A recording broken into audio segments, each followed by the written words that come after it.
भारत का इतिहास में पिछले सालों में आए हुए क्वेश्चन। पहला टॉपिक है सिंधु घाटी सभ्यता।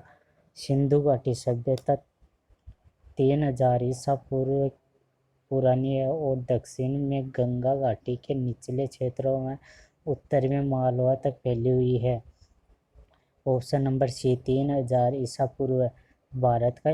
भारत का इतिहास सिंधु घाटी सभ्यता के जन्म से शुरू होता है, जो लगभग 2500 ईसा पूर्व अस्तित्व में आई थी।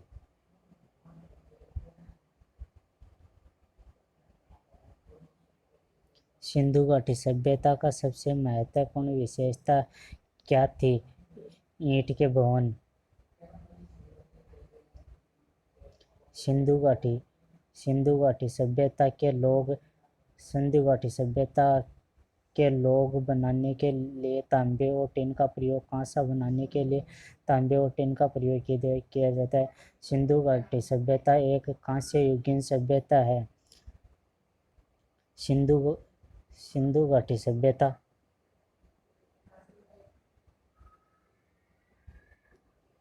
घाटी सभ्यता का विकास 5000 BCE से मालवा के दक्षिण की ओर एवं उत्तर की ओर गंगा घाटी के पूरे तलहटी क्षेत्र में हुआ है। हड़प्पा सभ्यता 2500 BC के आसपास विकास किया गया था, जो आज उन्हें हम पाकिस्तान और पश्चिमी भारत ऑप्शन नंबर बी में फैली हुई है। क्या हम कहते निम्न में से कौन सा सिंधु घाटी सभ्यता का महत्व स्थान नहीं है? आजमगढ़। मोहनजोदड़ो के नाम का अर्थ मुद्राओं का टीला कौन सी भाषाओं में है? सिंधी भाषा में। सबसे पुराना वेद कौन सा है? ऋग्वेद। ऋग्वेद में मंत्र है 108 1028। निम्न में से कौन सा वेद जादू, अनुष्टों और वंशीकरण के बारे में बताता है? अथर्ववेद। सिंधु घाटी सभ्यता के लोग पूजा करते थे पशुपति की। निम्न में से कौन सा वेद संगीत का वर्णन है? सामवेद में संगीत का वर्णन। धौलावीरा एक पुरातात्विक स्थान किस समाधि से जुड़ी हुई है? सिंधु घाटी सभ्यता से। यजुर्वेद में यजुर का अर्थ होता है बलिदान। निम्न में से किस वेद में बीमारियों का उपचार दिया गया है? अथर्ववेद में। Option number D. कठोर उपन्यास में नचिकेता नामक एक किशोर और देवता के बीच हुई बातचीत दर्ज है। निम्न में से कौन सा देवता नचिकेता से बात कर रहा है? भगवान यम। भारत का राष्ट्रीय आदर्श वाक्य सत्य में जयते किस प्राचीन भारतीय शासक का उद्धत एक मंत्र है? मुंडो उपनिषद। ऑप्शन नंबर बी आर्य महाजनपद काल। आर्य संस्कृति के सरोज काल में गंगा घाटी के जनपद जो संख्या में 16 थे, वो महाजन बन गए थे। निम्न में से किस उपनिषद में वसुंध कुटुंबकम शब्द का उल्लेख किया गया है? उपनिषद में। प्राचीन काल में अवध को किस नाम से जाना जाता था? कौशल। उपनिषद 108 उपनिषद में से 11 उपनिषद मुख्य माने जाते हैं। सबसे पुराना उपनिषद छांदोग्य उपनिषद। प्रारंभिक भारतीय दार्शनिक के अनुसार प्रत्येक वस्तु 5 मूल तत्वों से बनी होती है। पार्श्वनाथ जैन धर्म में पार्श्वनाथ जो एक क्षत्रिय और बनारस के राजा अश्वसेन का पुत्र था, वह जैन तीर्थ बना था। 23वां पार्श्वनाथ 23वां। महावीर 24 तीर्थंकरों में से अंतिम तीर्थंकर माने जाते हैं। त्रिरत्न की अवधारणा से संबंधित है जैन धर्म और बौद्ध धर्म दोनों। बौद्ध धर्म की 4 महान सच्चाइयों एवं 8 अंगीय पथ पर आधारित है। निम्न में से अनुसरण किए जाने वाले धर्म एवं पवित्र पुस्तिका की कौन सी जोड़ी असंगत है? जैन धर्म उपनिषद। निम्न में से कौन सा भगवान बुद्ध की 4 महान सच्चाइयों में नहीं है? यदि इच्छाओं का छुटकारा नहीं मिलता है तो दुखों से निवारण हो सकता है। ऑप्शन नंबर सी।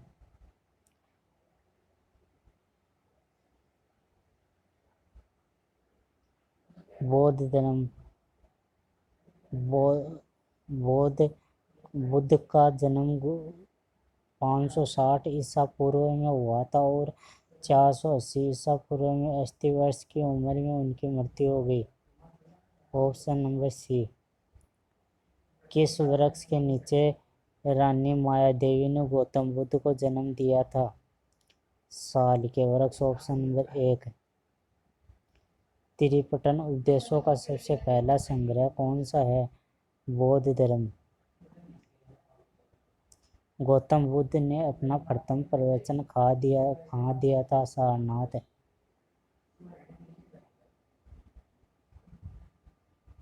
गौतम बुद्ध को ज्ञान कहाँ प्राप्त हुआ था? बोध गया में। ऑप्शन नंबर ए।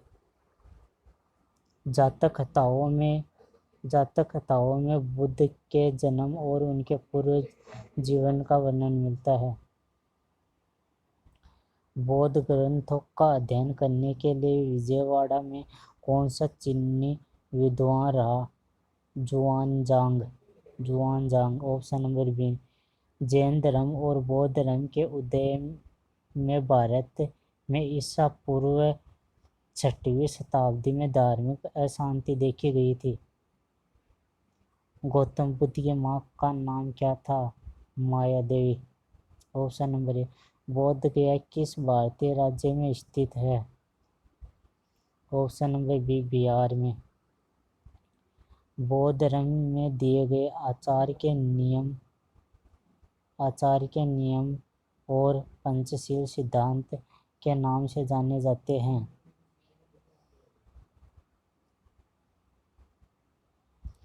ये क्वेश्चन गलत है। ऑप्शन इसके। गौतम बुद्ध ने अपने उपदेशों में जन साधारण की भाषा का पाली भाषा का प्रयोग किया। गौतम बुद्ध ने अपने उपदेशों में जनसाधारण की भाषा पाली का उपयोग किया। गौतम बुद्ध ने अपना पहला उपदेश कहाँ दिया था? सारनाथ में। बता दिया है पहले। वास्तुकला में मुख्य रूप से चैत्य, विहार, स्तूप और स्तंभ होते हैं। बौद्ध वास्तुकला में मुख्य रूप से चैत्य, विहार, स्तूप और स्तंभ होते हैं। निम्न में से कौन सा एक बुद्ध की शिक्षाओं का संग्रह है? त्रिपिटक। बौद्ध तीर्थ स्थान दांत का मंदिर कहाँ स्थित है? बी। श्रीलंका में। बौद्ध तीर्थ स्थान दांत का मंदिर कहाँ स्थित है? श्रीलंका में।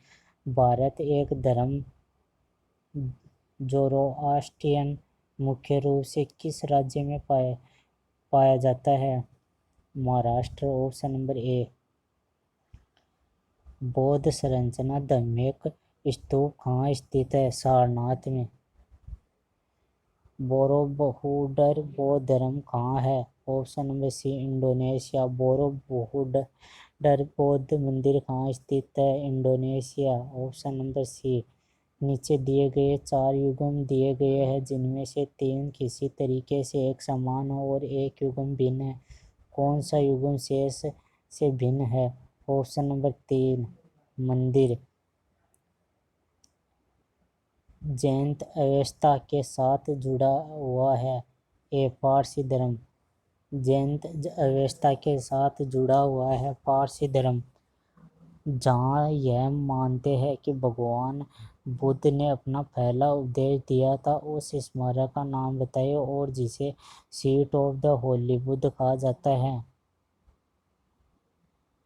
क्वेश्चन नंबर 1, धमेख स्तूप सारनाथ। यहूदी किस धर्म का पालन करते थे? यहूदी धर्म का। निम्न में से कौन सा यहूदी धर्म से संबंधित नहीं है? तोरा। अशोक अशोक ने कलिंग के युद्ध के बाद बौद्ध उपदेशों को अपना लिया। सम्राट अशोक ने बौद्ध धर्म के आदर्शों के प्रचार के लिए धर्म प्रचारकों को दूर दराज के स्थानों पर भेजा ताकि लोग भगवान बुद्ध की शिक्षा द्वारा अपने जीवन को प्रेरित कर सके, और इन धर्म प्रचारकों में उनका पुत्र महेंद्र और पुत्री संघमित्रा भी शामिल थे। प्रसिद्ध कलिंग युद्ध ने सम्राट अशोक को युद्ध छोड़ने और बौद्ध धर्म अपनाने के लिए प्रेरित किया था। यह युद्ध उड़ीसा में कब लड़ा गया था? 261 BC में। निम्न में से कौन सा राजा संघमित्रा और महेंद्रवर्धन के पिता थे? Ashoka. Option number C. Chandragupta का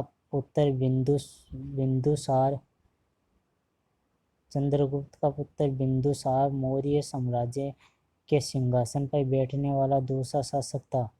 पहला शासक चंद्रगुप्त।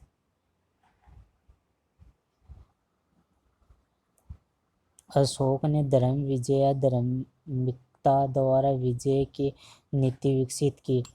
ऑप्शन नंबर सी। अशोक ने धर्म विजय यानी धार्मिकता द्वारा विजय की नीति विकसित की।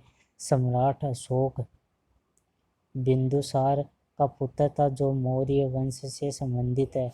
सम्राट अशोक किसके उत्तराधिकारी थे?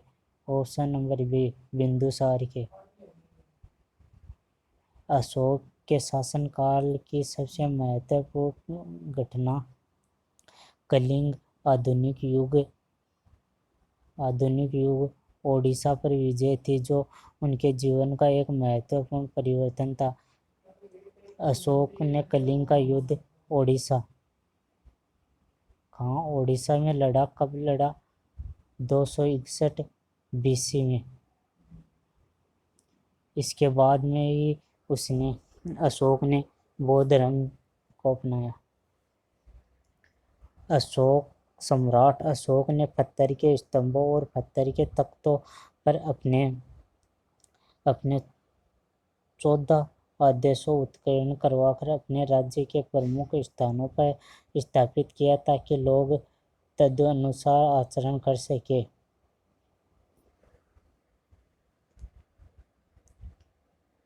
किस राजा की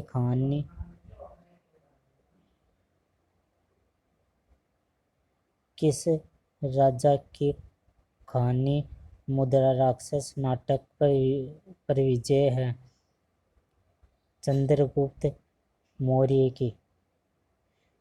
महान सम्राट लोग किस वंश से संबंधित थे?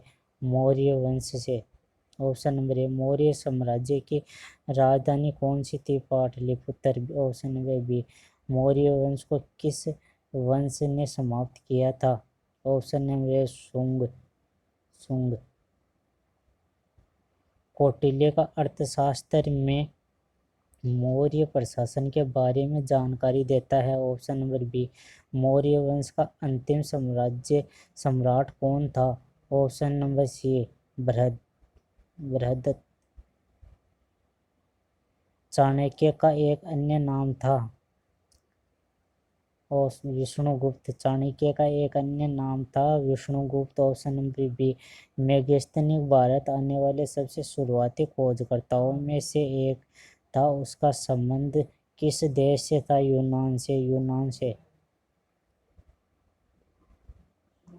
सम्राट अशोक ने अपने राज्यकाल में 12 वर्ष में एक विशेष अधिकारी की नियुक्ति की जो भूमि का सर्वेक्षण करता था तथा भू अभिलेखों का रखरखाव करता था और न्याय का पालन करता था। इन अधिकारों को रज्जुक रज्जुक रज्जु कहा जाता था। कनिष्ठ कुशासन वंश का सम्राट था। कनिष्ठ कुशासन वंश का सम्राट था।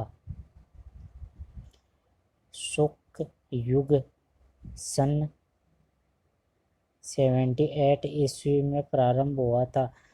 हर्ष की मृत्यु के बाद 7वीं शताब्दी के आसपास राजपूत प्रभुत्व में आए और उनके काल को भारत के अंधे युग के रूप में जाना जाता है। ऑप्शन नंबर ए। कुशासन राजाओं में सबसे